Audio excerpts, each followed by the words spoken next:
Good morning, everyone, and welcome to the Sirius Report. My name is Ken Shorgen. I'm here with London Paul. And Paul, for a while, at least a few days, everybody was getting excited about, the Biden administration and maybe even the UK administration. They're going to start doing allowing these longer range missiles to hit into the heart of Russia. And then all of a sudden, yesterday, we have a response. And that response appears to be scaring many Western leaders witless. Anyway, Paul, I want to thank you as always for being a part of the discussion and tell us more about this experimental ICBM that Russia has decided to put on the battlefield. Yeah, well, thank you, obviously, first off, Ken, for joining today as well. It's always a pleasure when we get together. So, yeah, just a tiny bit of background. I'm sure everybody knows this, but you always worth putting the context in. Obviously, out of the blue, suddenly Ukraine was given permission to use weapons they hadn't previously been allowed. Obviously, the first one was an attack using the ATACMS, which was targeting this military facility in the Bryansk region in Russia. And 5 of the 6 missiles were shot down, and the other one was or not even shot down, destroyed in the air. The other one was shot down, and there was some partial debris, which then caused a small fire in this facility, but no one was injured. And basically, the Russian air defense systems did their job. Then we had this situation obviously, a couple of days later, which this time involved apparently UK Storm Shadow missiles. There was also HIMARS involved and some drones, and these were all shot down as well. And subsequently, of course, there was a day or so when people were thinking, well, what's the Russian reaction going to be? No one was quite sure. A lot of people thought World War III was going to happen, and we rightly made the point, look, this is absolutely not what's going to happen in any way, shape, or form. And subsequently, there was reports sort of yesterday where people thought it was an intercontinental ballistic missile. And obviously, I made the point on X, well, it couldn't have had a normal warhead on it simply on the basis, or a nuclear warhead, clearly, because, on average, the blast radius for such a missile is about 1.5 kilometers. And clearly that wasn't the case. Then there was all this speculation, or maybe it had a dummy warhead on, or then obviously it became obvious that wasn't the case because there was some footage showing clear explosions as a result of this missile strike.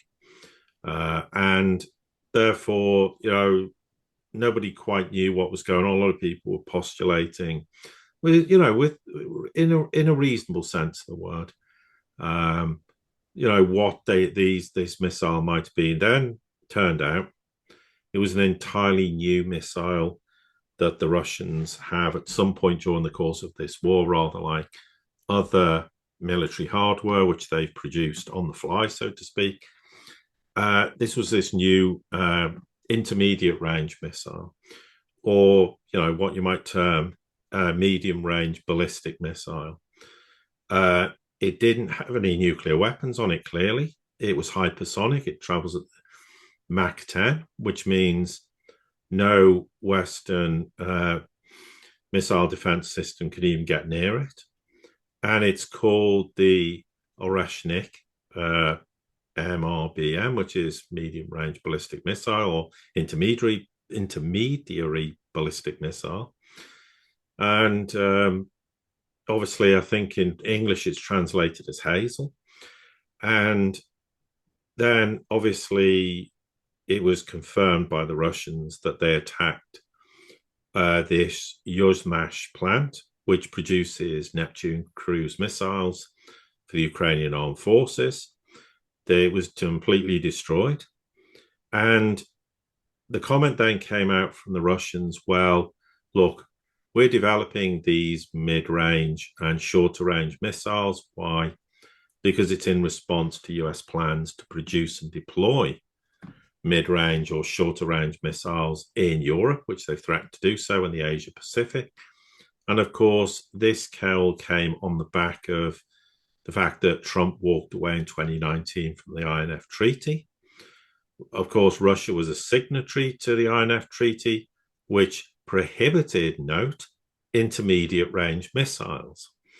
Well, the Russians' attitude is, well, the US walked away from it, and therefore we're entitled to produce these missiles again because no one's a signatory effectively anymore to the INF Treaty because the United States walked away from it, which was one of the most ridiculous decisions that Trump made during his administration, because the argument is they could never have utilized this weapon. Now, it's a little bit difficult to assess precisely what the weapon did. It seemed to carry a number of independent warheads, which may have in turn deployed several submunitions, because there seemed to be a lot of different missiles striking, obviously, this Yuzhmash plant.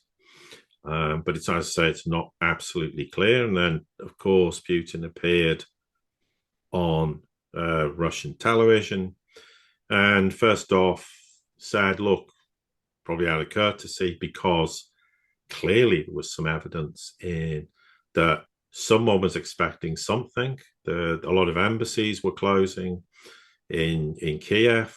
There was claims that the Russians dropped some propaganda about a major attack happening. And then, of course, it didn't happen. But then, of course, it subsequently did. But obviously it wasn't a major attack. Not that I'm trivializing this medium-range ballistic missile and what it actually caused, the damage that occurred as a result of it. But clearly there was some kind of indication. And then it turned out that the Russians, half an hour before they launched the missile, warned the Americans, which again shows you how important back channels are, just so the Americans didn't pick this up thinking this is, a medium or intermediate range ballistic missile and thought, could this be a nuclear warhead? They will have told them precisely, look, there's no nuclear warhead on it. They won't tell them where they were going to target, clearly.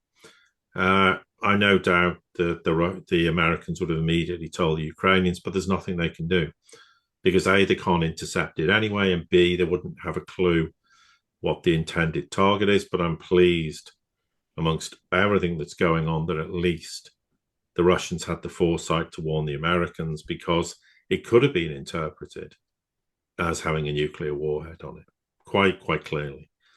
So also another point that Putin basically made is, in a kind of roundabout way, look, we will respond. And if you escalate further, we'll respond. And almost gave or did sort of give the impression eventually, look, if you carry on, then we'll respond on the basis that you, the British, or you, the Americans, were responsible for launching this missile, responsible for giving these missiles to the Ukrainian. Okay, I know everybody definitively believes that the Americans and the British were behind launching them. I still make the point there is a chance, as small as it might be, that it wasn't the British or the Americans, and it could have been the Ukrainians, and they could use crude data from drone reconnaissance, which is possible. I'm not saying it's definite, but the other issue with all this is that people are overlooking and keep saying, well, it's because they've struck Russian territory. Well, as I said, they struck Crimea, Sevastopol with ATACMS previously. And people say, well, that's not part of Russia. Well, tell that to the Russian people who live there. They voted in a referendum to be part of the Russian Federation. As far as they're concerned, they're Russian, and they deserve the same protection as Russians in, what was the Russian border pre, February 2022 when the war started. So it's not a question of cherry picking as to, well, where were these missiles fired from, and where, if they land in what is now regarded as the Russian Federation by the Russians, but it's the former Ukraine, pre-2022 February, that's irrelevant, and it's not a reason why, it's acceptable to do it in Sevastopol without prompting a reaction, or doing it, therefore subsequently striking what is regarded, well, as the West, as far as the West is concerned, is Russian Federation territory. So I think that's, from my perspective, effectively the background to this. And obviously, the question is, what happens next? Are we going to see more ATACMS, Storm Shadow missiles, more HIMARS fired into Russia or not? Does the West take this seriously or not? And then, obviously, I'll let you come in now, Ken, and after you've put your assessment so far of what I've said, then we'll talk about that in more detail. It's interesting. The foreign policy by Trump was labeled, this is back in 2016 to 2020, was labeled escalate to de-escalate. And whether it was economic, we're going to tariff you to death until you follow, do what we want you to do, and then we'll pull back, almost benevolently pull back and do that. The same thing with the military side. We're going to escalate to de-escalate. We're going to go into Afghanistan harder in order to get you to the table, and then we'll go ahead and pull back and give you some crumbs, like we're going to completely pull out of Afghanistan. Interestingly, though, it appears, and it's been throughout this conflict, this SMO in Ukraine, Putin, his philosophy has been demonstrate to de-escalate. When things start getting to a certain point, when the West feels like, oh, well, Putin's weak and the military's weak, we can do this. All of a sudden, they do things like, okay, now we're going to bring in the F-16s. Well, Putin, obviously, and Russia demonstrated that they were absolutely meaningless, and there's no more planes that are coming in there. Now, someone gave the order to go ahead and bring about the escalation of longer range missiles, and we're talking ones that are 200 kilometers at the most. So it's not like they're 1,000-kilometer range, reach Moscow, et cetera, et cetera.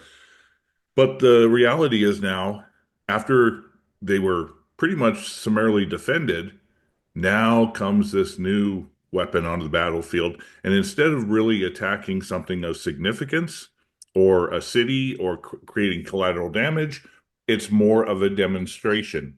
And hold on, little cough button there. No Instead problem. of the doing it for an offensive purpose, it's more like, if you want to escalate, we're going to go ahead and use this, something new at the battlefield you don't know about, and it's going to be, I don't want to say a game changer, but it will be something that is undefendable by Ukraine, the West, etc. And this is one of the more interesting things I find in this is after 2022, when the U.S. started sending arms over to Ukraine, one of the things that came about was um, companies in the military industrial complex didn't have the innovation or the mechanics, the technicians, to be able to kick out the arms at the levels that they needed. They actually had to call retirees back who knew what was going on and how to build these arms into the companies. Well, if Russia is bringing this new hypersonic ICBM with MIRV capability that the West has no answer for, they're not going to be able to create something to defend it in any time frame, because they no longer have the technological superiority. They don't have the technicians to do this, and they don't have the industrial base to do it either. And I think that, more than anything, is the one area that the West should really fear, is that whether it's North Korea, whether it's Russia, whether it's China, those nations can innovate superior arms in a short period of time that have no answer from any country in the West. Yeah, excuse me, absolutely. And the point with this is Russia is being manufacturing new weapons, new drone technology on the fly whilst the war's ongoing. That's the size of their military industrial complex, for want of a better word. During, obviously, wartime, it's entirely different than during peacetime. But yeah, you're absolutely right. The bottom line with this new technology is yeah, it's hypersonic. So the West has nothing. There's no any air defense systems that can touch it. They won't even see it. I mean, Mach 10 is quick. So the question is, they're now sat there going, right, well, we've seen the fact that these game-changing HIMARS, Storm Shadow, ATACMS, the Russians with their air defense systems can shoot them down at will. 9 times out of 10, even more, they're going to just shoot them out the sky with no effect whatsoever. Bear in mind that Ukraine probably has about 50 to 60 ATACMS left. That's it. So they have to use them sparingly. Well, 6 have been used already. And, so they'll go through them very, very quickly. So that's the first point. The next point is if they do target something, and firstly, Russia very likely shoots them down, then the next question is, what's Russia's response going to be this time? Are they going to escalate? Meaning, will they use this new ballistic or hypersonic ballistic missile? Will it in the future have a non-nuclear warhead on it? Or maybe they'll put a nuclear warhead on it. We don't know. We don't know how Russia's going to react, and we don't know what the capability of this weapon is. I mean, they may have only loaded half of the warheads on it that they could load on it. No one knows. So the West is sat there going, in reality, we have a weapon, or the Russians have a weapon we have no answer to. We can't shoot it down. And they could target anywhere in the future. They obviously, yes, they chose Dnipro because there was this Neptune cruise missile plant. So obviously, Russia's very happy to destroy such facilities because it weakens, obviously, Ukraine's war effort in the process. But they struck in Dnipro. They could have just as easily hit a target anywhere, and they could do potentially inside Ukraine. That's one problem, and there's no way of defending against it. Maybe next time the Russians won't inform the Americans because they don't have to. They did it as a courtesy call, and I think we should be immensely grateful that they have done.